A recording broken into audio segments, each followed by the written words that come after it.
Welcome. In today's video, we are going to be deriving the maximum likelihood estimate of the rate parameter of a gamma distribution, assuming that the shape parameter is known. To begin with, let us set up our problem.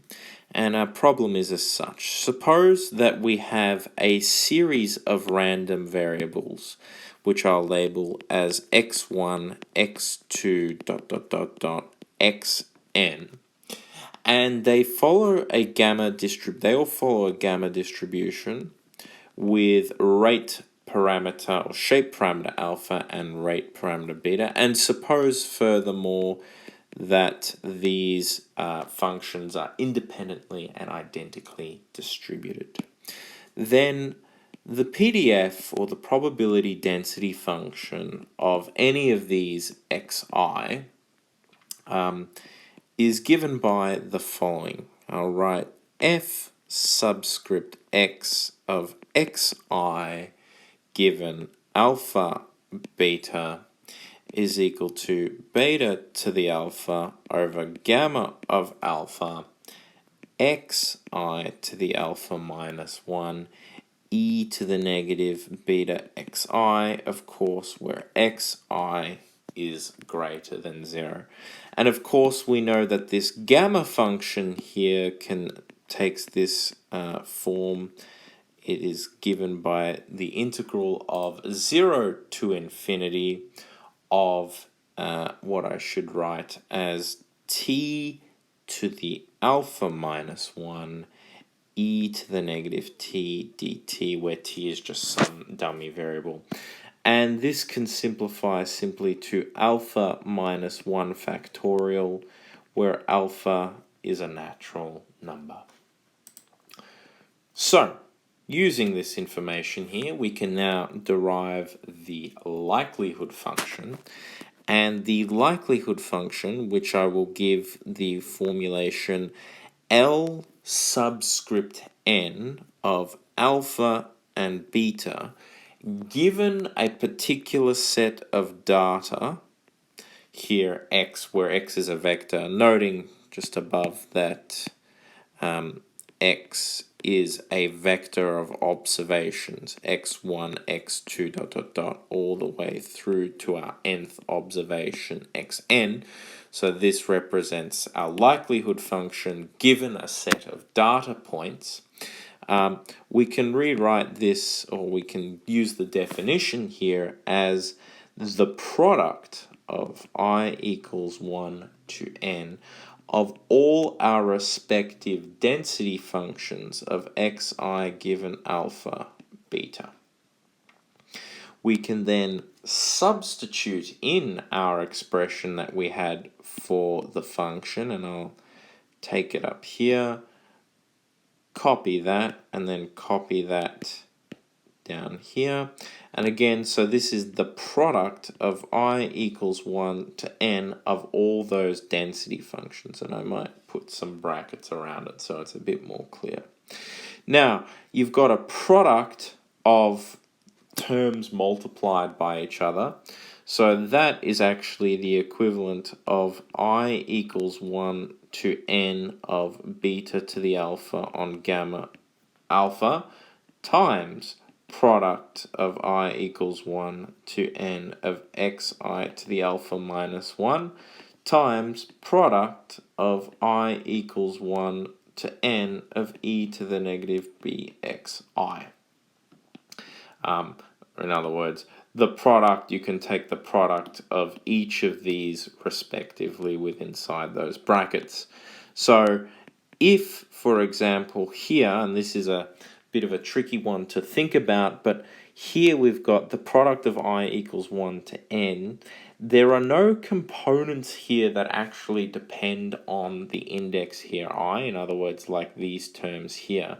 However, what this means is realistically we need to multiply the term inside that product sign by itself n times. So we can actually think of that as beta to the alpha on gamma alpha all to the power of n. Now, in this particular scenario here, where we've got our xi, or a product of xi's to the alpha minus 1, we can rewrite this, or we can think of this as maybe a step in between. We can say it's x1 alpha minus 1 times x2 alpha minus 1 times dot dot dot times xn to the alpha minus 1, just all in brackets.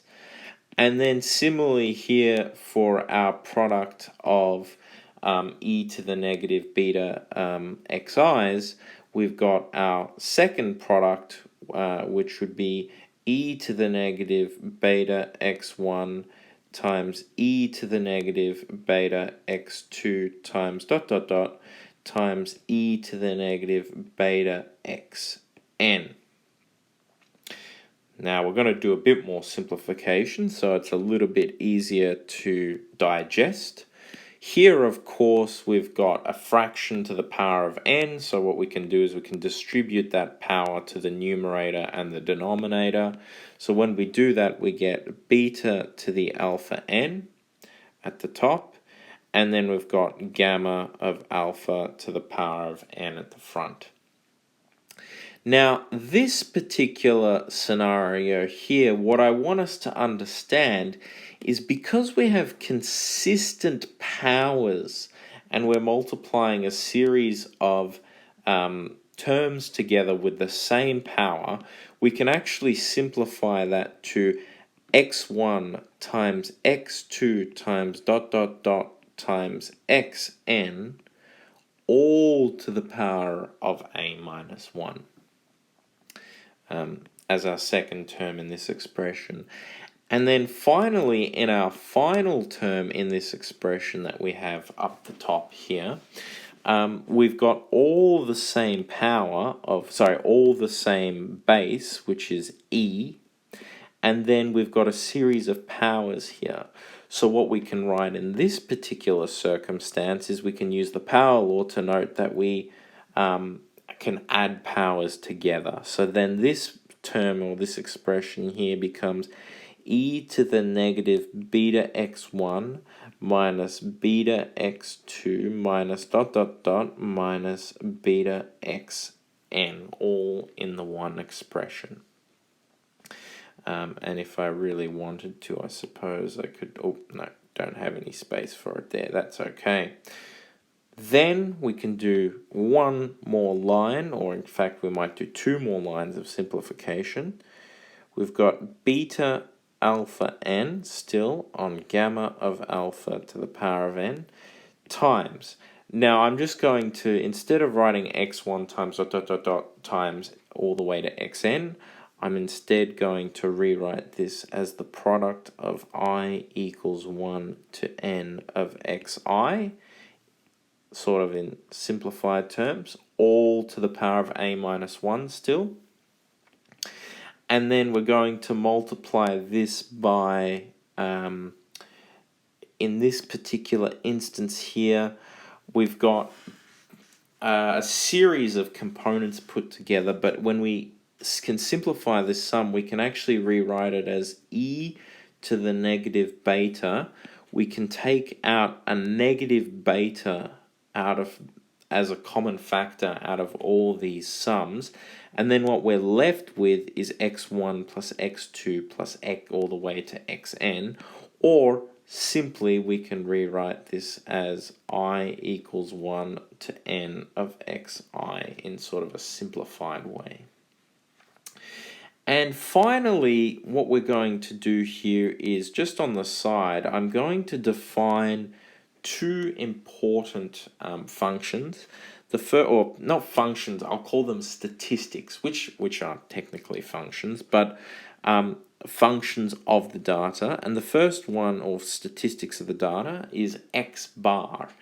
And x bar is simply equal to 1 on n, I equals 1 to n xi.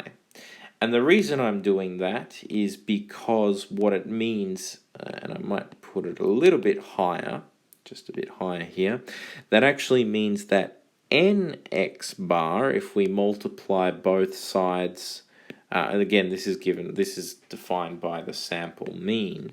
If I take this n and I bring it to the other side, then nx bar is equal to the sum of I equals 1 to n of xi. The reason I'm doing that, by the way, is just because instead of writing this xi, sum of xi's, I prefer just writing nx bar.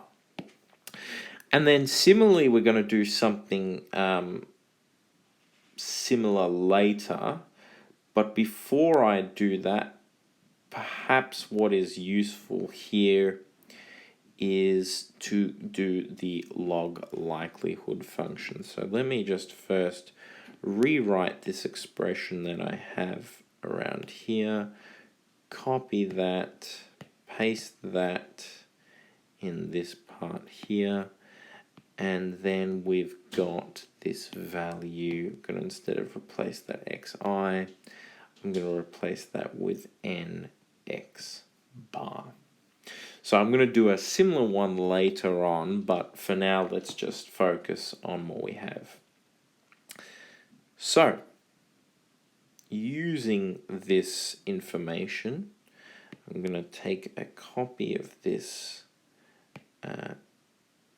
copy that, and I'm going to go to the next page here, and I'm going to define the log likelihood function, which I'll denote as little l, of alpha beta given our vector of data x, is by definition log of the likelihood function of alpha beta given x bar, or x bar, the vector of x, which in this case is log, and then I'm going to paste in that log function, or the function that we had before of the likelihood. And then notice that this is the multiplication of 3 terms here. So this now becomes a log, and we know that the log of a product is the sum of the logs of the individual terms. So we can write a beta to the alpha n over gamma of alpha to the power of n plus log of, and in this particular instance we got the product of I equals 1 to n of xi all to the alpha minus 1 plus, and then of course log our final term e to the negative beta x bar. Putting this all together, we have that our log function here, or looking first at the first term here, we note that we've got log of a fraction. So when we have log of a fraction, we know that that becomes log of the numerator minus log of the denominator. So then we go log of beta to the alpha n minus log of a gamma of alpha to the n, plus, in this particular instance, we'd have, again, we're going to use the fact that log of something to a power means we can bring the power down the front of the logarithm. So in this particular instance, it'll be alpha minus 1 log of the original expression, which is product of I equals 1 to n of xi, and close it there.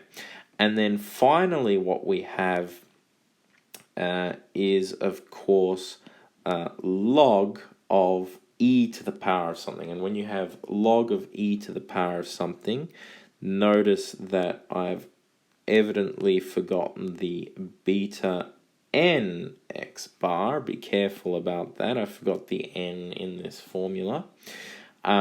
Then what we need to do here is we need to take the we need to have well, simply log of something e just gives you returns the power. So we can just write minus beta n x bar. And then a little bit further on, what we can do is we can just do a little bit more simplification here. So again, we've got log of a beta to a power means we can bring that power down the front.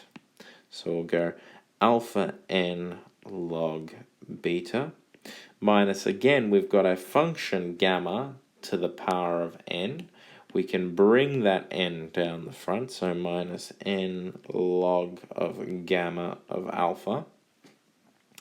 Then we've got here an expression, alpha minus 1, that's just going to stay as alpha minus 1. Now, here's where it becomes tricky.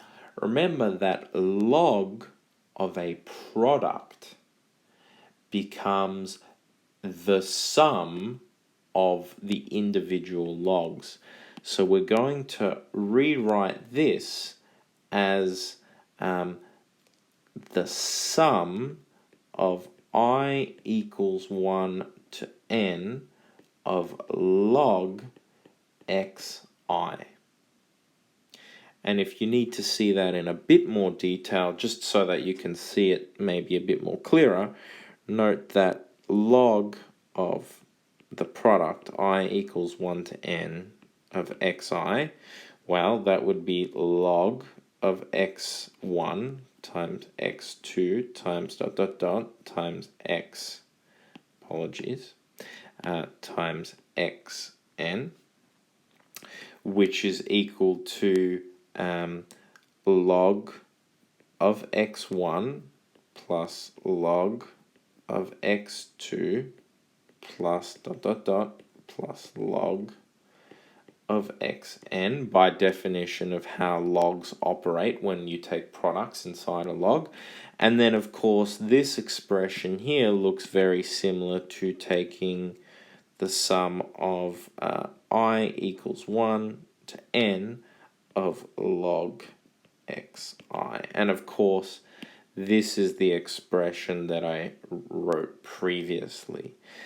And what I'm actually going to also do here, as a bit of an aside, is I'm going to define a new term, which I'm going to call, and I'll do it in this color, log,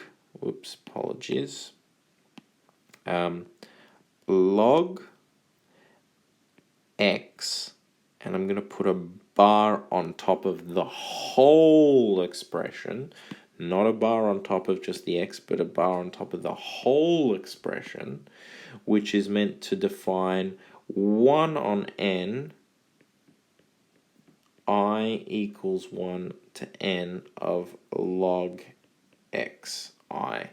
In other words, you're taking the average logarithm of the xi's, or if we were to be a bit more clever here, it would be, we could rearrange this to be n times log all under a bar is equal to the sum of I equals 1 to n of log xi's.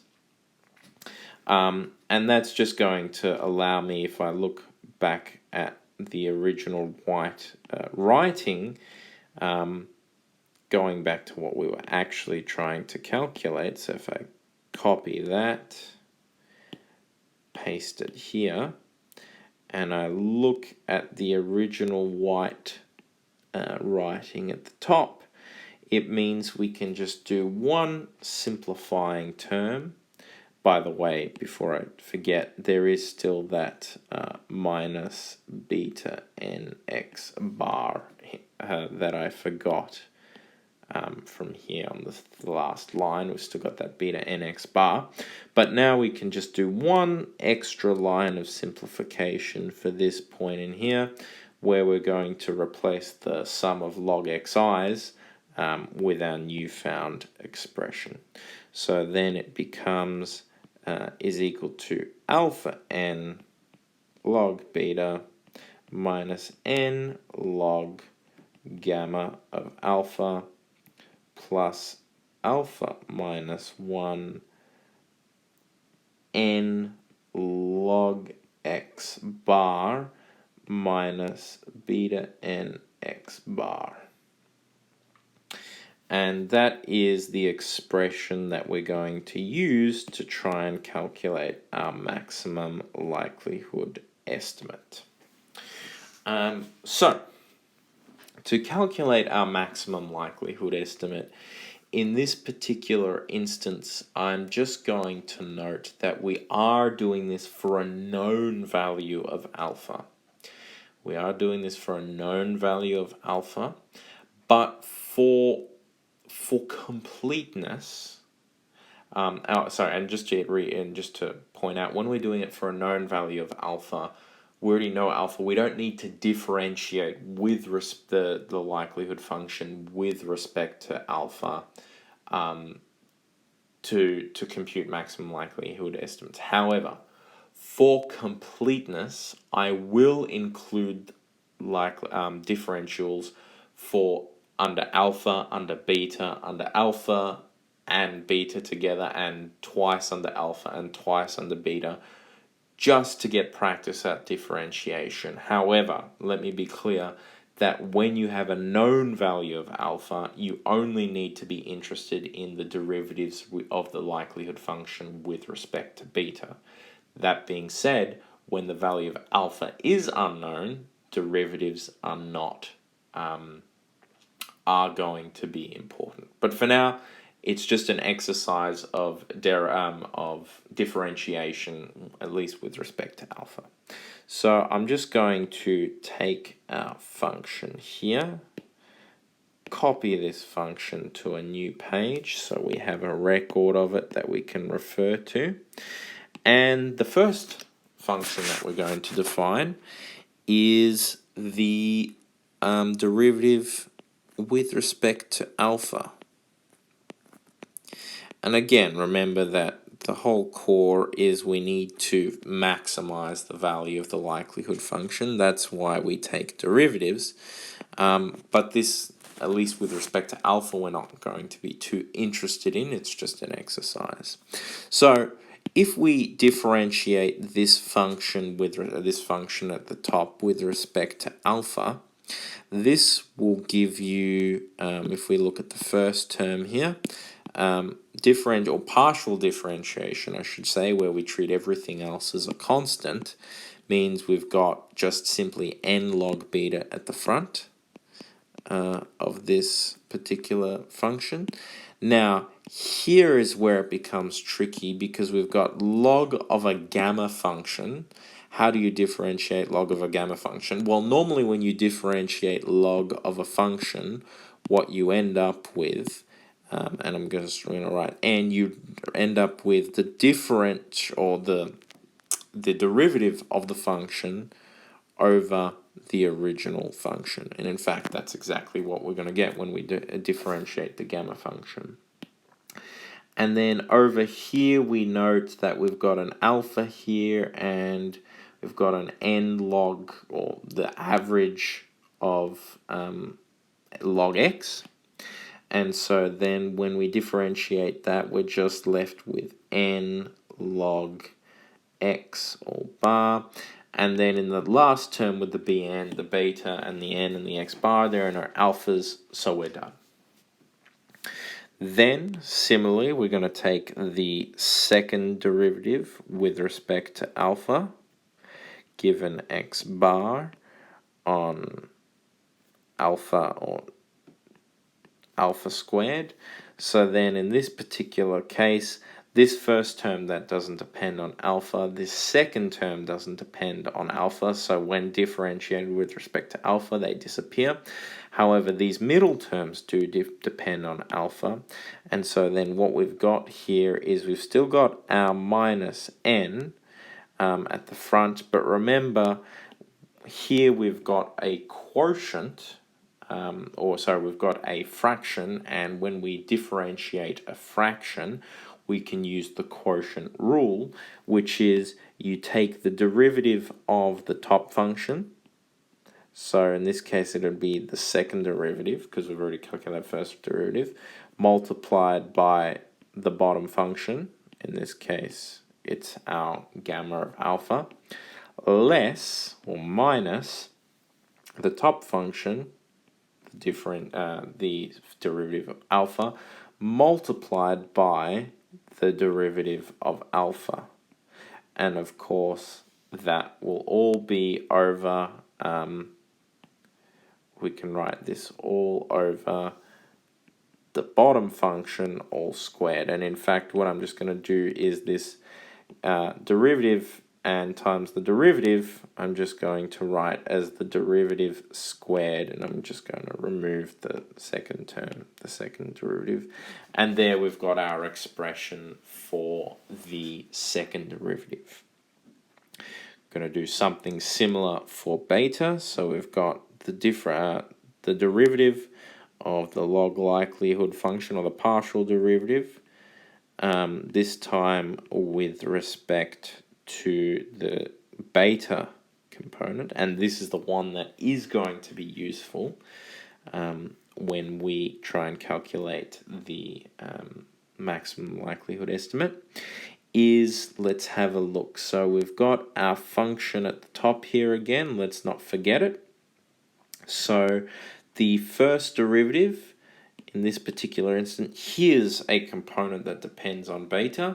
So when we take a log of beta, remember log of the derivative of a log is 1 over the original variable. So then that first part becomes alpha on n on beta for the first part. This component doesn't depend on beta, so it disappears to 0 because we're taking a partial derivative. This component here doesn't depend on beta because it doesn't, and so when we use partial differentiation, disappears to 0. And then this component here, while we can think of nx as a constant times beta, so simply when we differentiate this, you're left with minus nx bar. And then similarly, what we can do is we can take the second derivative, alpha beta given x, again with this time with respect to beta twice. And in this particular instance, just noting that this can be rewritten, that the first derivative can actually be rewritten as alpha n beta to the -1 minus nx bar. So if we were to differentiate this component, this is constant with respect to beta, so it disappears. And then this one here, we take down the power, which would become -1, and then we subtract 1 off the power, which becomes -2. So then this would be left with alpha n on beta squared. And one other important measure, or one other important derivative that would be used in a generalized case where alpha and beta are both unknown, but not going to be used at least in this video, is the second partial derivative of alpha beta given x bar, given we differentiate with respect to both terms. So in this particular instance, what I'm going to do is, given that I have a different the value here, I've already differentiated with respect to beta here, so I just need to differentiate with respect to, or this component with respect to alpha to get the derivative with respect to both. So if I have a look here, this component here doesn't depend on alpha. Sorry, the final term doesn't depend on alpha. This is the only term that depends on alpha. N over beta is a constant with respect to alpha. So this is constant times alpha. When you differentiate with respect to alpha, you get n on beta. And then that's all the values that you need in general. We may use those in another video, but for now, we're just going to focus on beta. So, again, important assumption. assuming known alpha, the MLE of a beta is given by the following. Remember, we solve for the value of beta such that the derivative of the likelihood function with respect, at least in this case, to beta, evaluated at the beta hat parameter is equal to 0. So we take our expression for the derivative with respect to beta, which was this one here. Copy that down, paste that here. Now in this particular instance, what we have is it is evaluated at beta hat, so we've put in beta hat, and we have our if and only if is equal to 0. Doing a bit of manipulation, we take the nx bar to the other side, so we're left with alpha n over beta hat is equal to nx bar. And then we can resolve for beta hat, gives us beta hat is equal to, bring the beta hat to this side of the equation and bring the nx bar to the other side, would give you alpha n over nx bar, which quite simply the n's cancel, and we're left with alpha on x bar. Now, to finally show that this is, in fact, the maximum likelihood estimate, we need to not only show that it's equal to 0, but we need to show that the second derivative, or using the second derivative test, that this is, in fact, positive. And one important fact to note is that if we do take the second derivative, and we have it just above here, here's our second derivative here, copy, here's our second derivative. Well, this component here, this alpha n and beta squared, alpha is greater than 0, n is greater than 0, beta squared